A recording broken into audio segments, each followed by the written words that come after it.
The key message of these guidelines is, first of all, use very well medications to treat patients with myocardial infarction, heart failure, hypertension, and so on. Medications are there and should be used properly. Second, identify families with risk of sudden death and extend the evaluation of the substrate to the family members to prevent sudden death that is genetic in origin. The main take-home messages are that we can now diagnose myocardial infarction faster, within 1 hour after admission, through the use of these high-sensitivity troponin assays, that we suggest transition to a transradial approach for coronary angiography and PCI, and we give personalized recommendations for the initiation and for the duration of dual antiplatelet therapy, which are largely based on the individual bleeding as well as ischemic risks of the patient.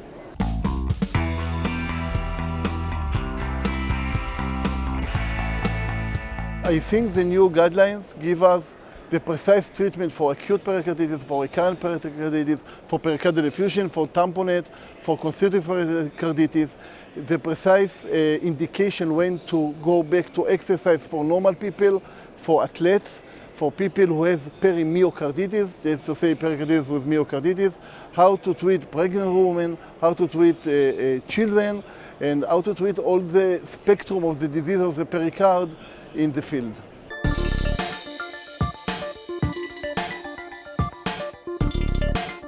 The diagnosis should start with a good echo, but then right at CAS is mandatory to demonstrate the existence of pre or post capillary pulmonary hypertension. Treatment strategy have improved a lot in high risk and lower risk patients, and there are causes like CTEPH which can be surgically cured, and we should never forget to identify these patients.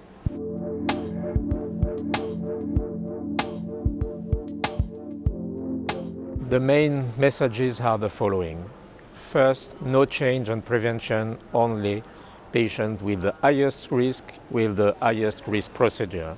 Second, change in the diagnostic procedure with focus on other imaging techniques than echocardiography, more and more frequently useful. Third, major new concept is the concept of endocarditis TEAM. And finally, surgery will be necessary in half of these patients, and we do not need to delay surgery in these patients. So, Cecilia, arrhythmias, preventing arrhythmias, ICDs, optimizing medical therapy, what should we do? I think one of the most important messages in VA guidelines is stressing the fact that we should wait from 6 to 12 weeks for drugs such as beta blockers and ACE inhibitors to improve left ventricular function after myocardial infarction. And at that point, we can decide whether a patient is indicated for a primary preventive ICD, which will do benefit provided the left ventricular ejection fraction is below 35%. But which will not be helpful for those with high ejection fractions. So that is one of the key messages. The other one is that in the event of a sudden cardiac death, an autopsy should be performed to assess whether there is a cardiomyopathy or potentially a hereditary channelopathy. And in such a case, genetic testing of the rest of the family should be performed to avoid other sudden cardiac deaths in that family. Yeah, this is very challenging, isn't it? Because sometimes somebody inherits the genotype, but not the phenotype. So, Sanjay, what should we do about this? You know, you've got great expertise with athletes. What should we do? Well, certainly, I would like to emphasize one of the important things is actually how we assess the family of a victim of sudden death. Yeah. An autopsy conducted by an expert pathologist is absolutely prudent because that would guide which way we take our investigations. Clearly, if there's nothing found, we're looking at a sudden arrhythmic death syndrome and we're targeting ion channel diseases. Sure. And if we find something structurally wrong, we're targeting primary cardiomyopathies. It's absolutely prudent that these families are investigated in a highly expert center where there are experts in cardiomyopathy, ion channel diseases, genetics, genetic counseling, and there is a good cardiac pathologist, because the yield in these situations is about 50%. You will find disease in 50% of first-degree relatives. which could be life-saving, of course. Well, that's a pretty high yield. Not all studies have found that, but important messages. Great. So what about the next topic? The next topic, imaging, the role of imaging in the guidelines, and we're beginning with the infective endocarditis. Well, echocardiography remains the cornerstone for the diagnosis of endocarditis, but there are new players coming. Can you comment on that, Victoria? Yeah, exactly. Transthoracic echocardiography is the main imaging technique, but we need to think also that there are now novel techniques like CT to improve the diagnosis of the presence of complications, such abscess, for example, or MRI to see whether there are microbleeds in the brain or other embolic problems. So I think that you always need to think a little bit beyond transthoracic echocardiography, and when there is still the suspicion, there is the next step, that is transesophageal echocardiography, but you need to think also that there are these other imaging techniques that can refine the diagnosis. And that may be very useful in very special cases, such as like valvular heart prosthesis. Particularly in valvular heart prosthesis, computed tomography can give a better resolution of the presence of abscess, and also important to comment on the PET-CT techniques, for example, although that should be careful when you perform these imaging techniques, because if it's too early after surgery, you can still have some positive findings that may not be endocarditis. So you always need to know the pros and cons of the new imaging techniques. Not too early, not before 2 months for the use of PET-CT. Yeah. So Janina, there's some practical advice as well about when to transfer patients. Yeah, this is a practical advice. There is a new definition of infective endocarditis team. Which means that in this high expert center should be the expert not only in cardiology and cardiac surgery, but also imaging, neurologists, microbiologists, and others, some from congenital heart diseases, which also define this high expert center. So the patient can be endocarditis team, right? And so the high-risk patient should be treated from the very beginning in these high expert centers. That means who is the high-risk patient? The patient with heart failure, and also the risk of embolism, and some patients with uncontrolled infection, that they are the candidate for urgent or sometimes emergency surgery. But on the other hand, some, let's say, easiest way of easiest patients with endocarditis can be treated in their own center and just be in touch with this. So the guidelines helping us on who to transfer. So yeah, that's who great. to transfer and who can be only consult from time to time in this reference center. Pulmonary hypertension. Yes, pulmonary hypertension. I think, again, going back to Victoria, the role of imaging, and especially echocardiography, has been described again, and we have more parameters for to be sure to measure, to be sure of pulmonary hypertension. Yeah, that's correct. In the previous guidelines, we only measure the gradient through the tricuspid valve if the patient has tricuspid regurgitation. But the current guidelines also include other parameters that may indicate that the patient has pulmonary hypertension, like, for example, the inferior vena cava diameter, the area of the right atrium, and Doppler parameters of the pulmonary artery and pulmonary artery diameter.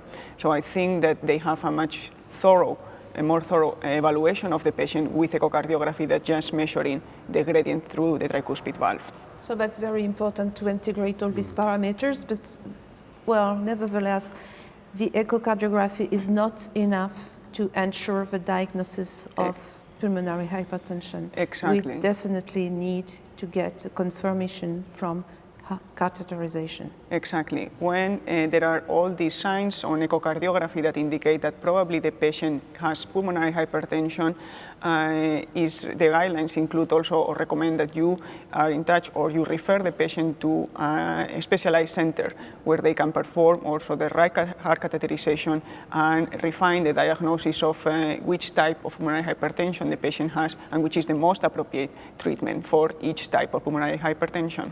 And again, these guidelines highlight the importance of heart team, and more specifically pulmonary hypertension team with reference center. This is crucial. Yeah.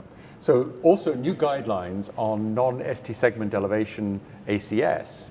And one of the issues is, what do we do about the people presenting with chest pain, and how can we rule them in or rule them out?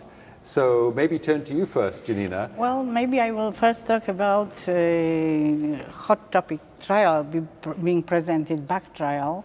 And they show clearly that during the first hour, we can safely rule out the patients that they have low troponin I level, high sensitivity level, the presentation in 1 hour after that. They even shown the point of cutoff of the level of troponin I. 6 nanograms per mil. Yeah, and it shows that about 50% of patients can be ruled out.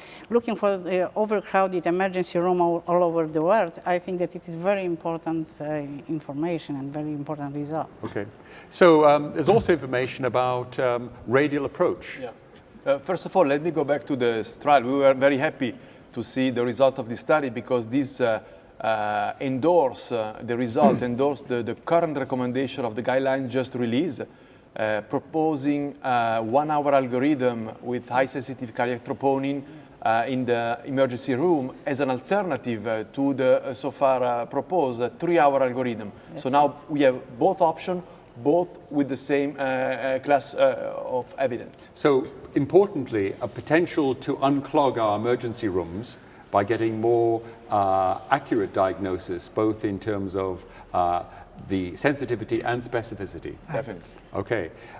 What about any other areas from the non-STEMI guidelines? Yeah. What about pre-treatment? So exactly, I would say there are two additional areas of interest, pre-treatment, and the second one would be the radial approach. So let's start with the pre-treatment. So I would have to say that the approach has a little bit changed. Early on, there was, I may say, an over-enthusiasm in the efficacy of pre-treatment, meaning giving a P2Y12 inhibitors in patients scheduled for early coronary angiography. So, but last year or 2 years ago, there was some sobering result coming actually from the single trial that addressed this issue, showing that prasugrel was not efficacious and was deleterious in this setting. So the current guideline tells us not to pre-treat the patient with prasugrel, just do it in the cath lab. With respect to clopidogrel or ticagrelor, the guidelines do not recommend to do it or not to do it, because simply we don't have trial looking at this. So you are free to do as you think it is appropriate.